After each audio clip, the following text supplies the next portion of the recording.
wana wa Israeli, watu hawa waliuza hatima yao. Wana wa Israeli waliuza hatima yao, na hatima yao alikuwa ni Yusufu, ambaye ndio alikuwa amepewa na Mungu kuwa ni hati miliki ya mzaliwa wa kwanza katika taifa la Israeli. Bwana Yesu asifiwe sana.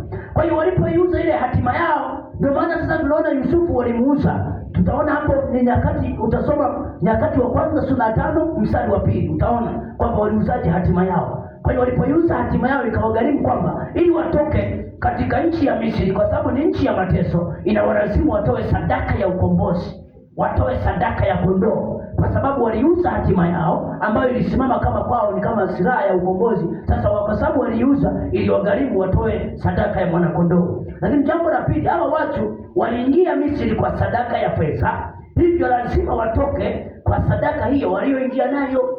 Yusufu walimuuza kwa Waishmaeli wafanyabiashara, walimuuza kwa fedha. Kwa kama walimuuza kwa fedha, lazima kuna sadaka. Hizo sadaka zilienda Misri, ziliwashikilia miungu ya Misri, iliwashikilia. Sasa hao watu waliingia patano na sisi, si wa kutoka hivi hivi. Na ndio maana walikuwa daria miaka 400 wanapigwa, miaka 400 wanajenga matofali, miaka 400 wanafyatua, miaka 400 wanateseka. Ndio Mungu anaenda kuwatokea zaidi ya miaka 400 kwa sababu ya nguvu ya sadaka iliyokuwa imewashikilia. Kwa tukasema kwamba hata wewe katika maisha yako, kama kuna kitu chochote kimekushikilia, cheki katika mababu zako walikuwa wanaabudu kitu gani? Walikuwa wanatatambika, walikuwa wanaweka fedha, au walikuwa wanaweka damu, au walikuwa wanamwaga damu. Wanapoenda kule makaburini, mlikuwa mnachinja damu. Hiyo damu, hiyo nyama mlikuwa mnaila wapi? Aidha mlikuwa mnaila makaburini au wapi?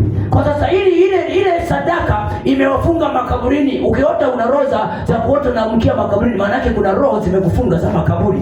Kwa hiyo roho ya mauti lazima ikufuatilie ili ifutwe. Inahitajika damu nyingine bora kuliko damu hiyo ya mafahari, bora kuliko damu ya kondoo waliokuwa wanachinja. Kwa hiyo lazima upitishe damu ya Yesu ikafute na kuondoa hicho kiambaza na kufuta huo uhalali wa wewe kukushikilia ili uondoke ni mzima. Sema amen hiyo shiba.